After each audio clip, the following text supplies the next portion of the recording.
Freelance writer Alan Wake just walked in, folks. I'm gonna see if I can talk him into an interview. Come on. Oh, I'm so glad you could find the time to do this, Mr. Wake. Nowhere to run now, Dan Brown. You back away from me. Don't hurt. Whoa. Everyone calm down. Put the gun down. We're all friends here, right? Cool your jets, Nightingale. We got him. Judas Priest! What the hell's the matter with you? There's a civilian in there.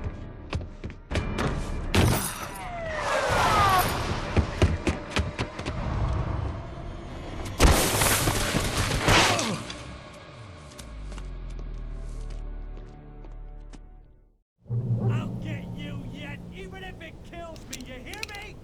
You hear me, H.P. Lovecraft? I had fallen off so many cliffs it was ridiculous. That's what you get for naming a book The Sudden Stop. It was probably good I hadn't had the chance to tell Maine where I was going. I'd have to lose the cops and find my own way to the mine.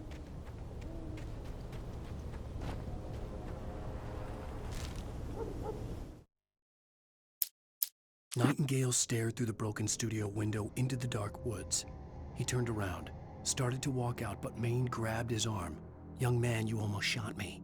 You don't shoot off rounds at people like that. What's the matter with you?" Nightingale shook his arm free, marched out. His cheeks burned with rage and humiliation.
Danny had stepped out, but what stumbled back in was something else. Something alien.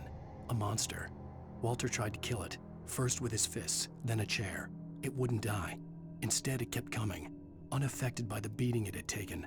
After Walter managed to kick it down the cellar stairs, fear took over. He ran, got behind the wheel, gunned the engine. The booze wouldn't make him forget, but he knew he had to try.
The bulldozer's engine roared to life. Mud and rocks flew as it fought for traction.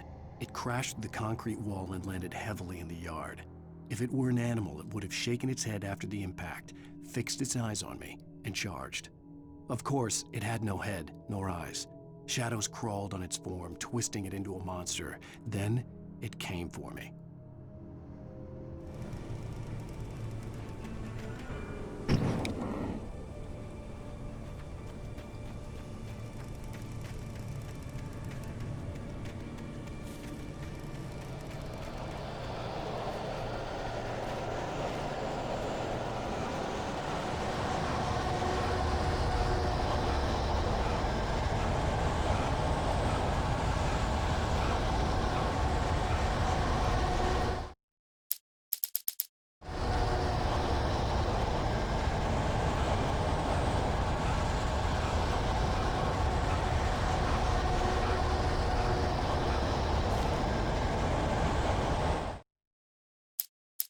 Sarah trusted her gut, and her gut said Agent Nightingale was an asshole. He felt wrong, and it wasn't just the smell of stale booze. It was in the way he flashed his badge, pulled rank, the look in his eyes when he wanted answers. Where was Alan Wake? What was this about an accident? Where was his wife? And most importantly, why did she let Wake go? He wouldn't answer her questions. Federal business was all he'd say.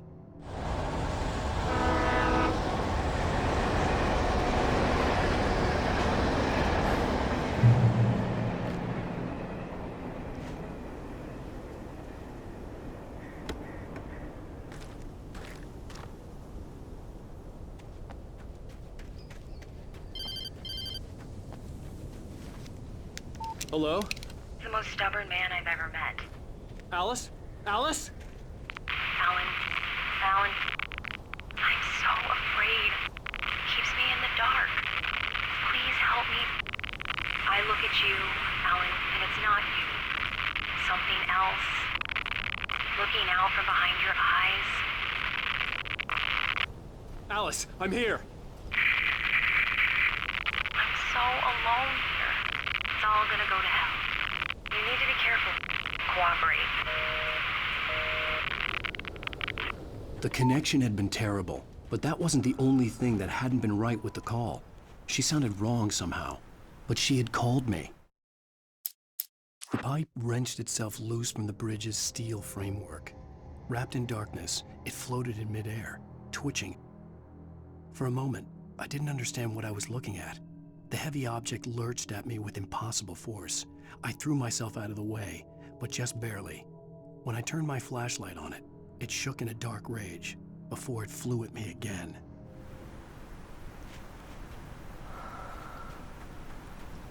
I could see a railway bridge up ahead and a warehouse of some sort on the opposite shore.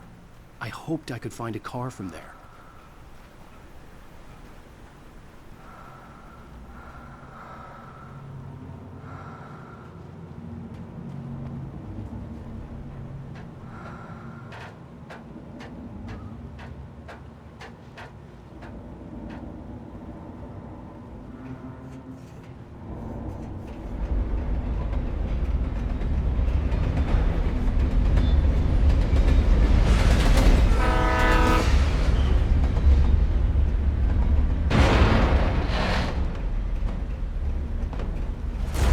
That was pursuing me was growing stronger, and it was taking over everything in its path.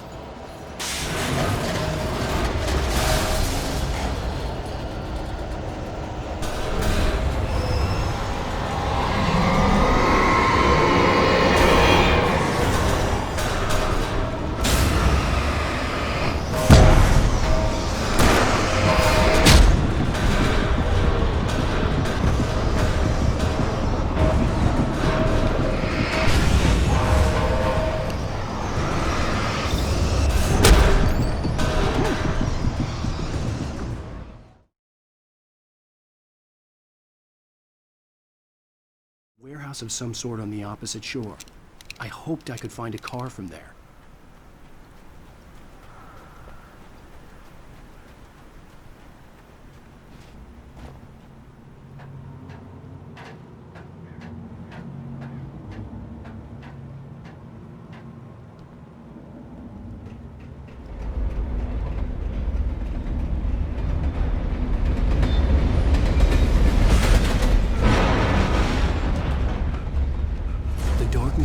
pursuing me was growing stronger, and it was taking over everything in its path.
I slammed the door shut right in his smug face. He pleaded for me to open the door. True to form, the asshole actually thought I would obey. I had no sympathy left, no guilt either, not for him. I took a moment to savor the scream. I bet I had a smile on my face. It was all that I had time for. The dark presence was inside the lodge with me.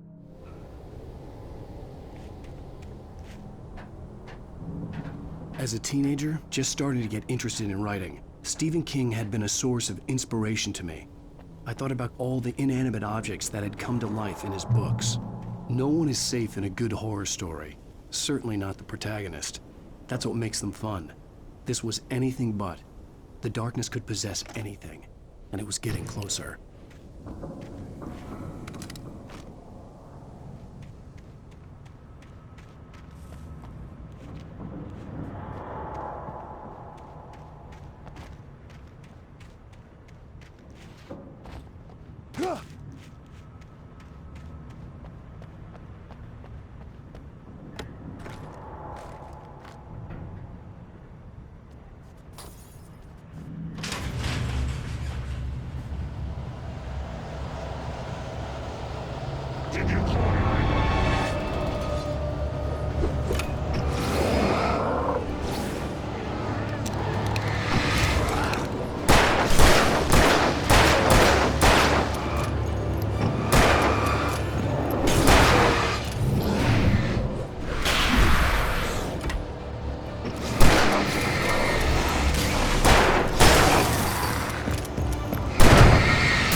Take the facts of our existence for granted, unaware that they are merely a thin veneer of desperate self-delusion, covering a vast cosmos of madness and horror. all too often the stars are right. In Night Springs. Tonight's episode, a family occasion. Journalist Alvin Derleth's trip to study the local customs of an insular community in Night Springs has been less than successful. Until tonight. Well, I'm glad you changed your minds about this. Ancient customs, local mythology. My editor loves this kind of stuff. Well, Mr. Derleth, we don't want to feel like we're on exhibition. But you have demonstrated the seriousness of your intent. Oh, I am serious. Really, just do your thing. I'll stay out of your way and observe. Actually, I thought you could assist us. I'm afraid we are a man short. It would provide you with an intimate perspective. Could I really? Of course, Mr. Derleth. Well, I guess that's the least I...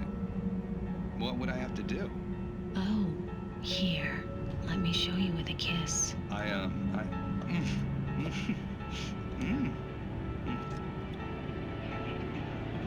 What did you...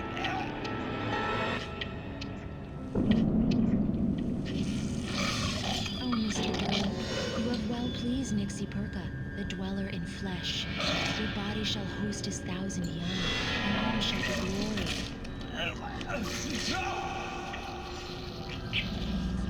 Shh, darling, be calm. Shh. Alvin Derleth learned a harsh lesson. If you go looking for mythology, it may come looking for you. And such quests always bear fruit. Night Springs.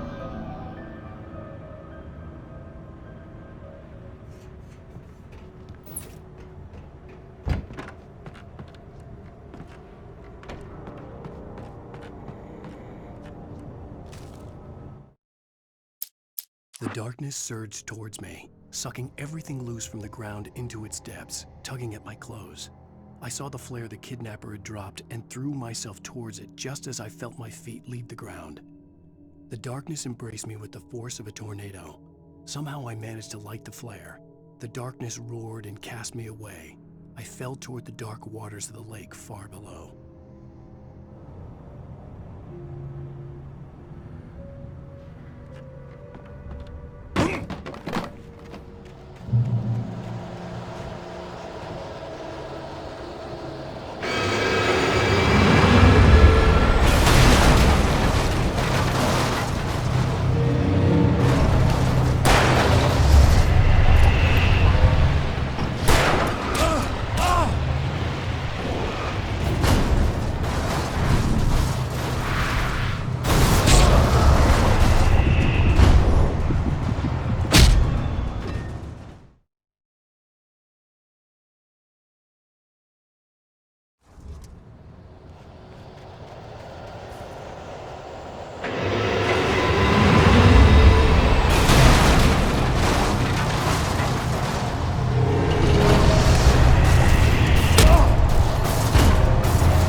never been this glad to see the sunrise. I had a couple of hours to get to the coal mine.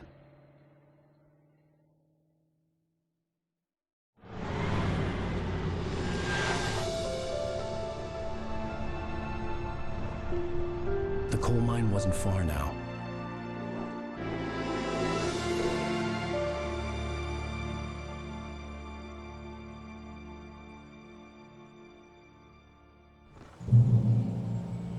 Today, I would meet the kidnapper, and he would give me Alice. I wouldn't give him any other choice. A drowning man will clutch at a straw.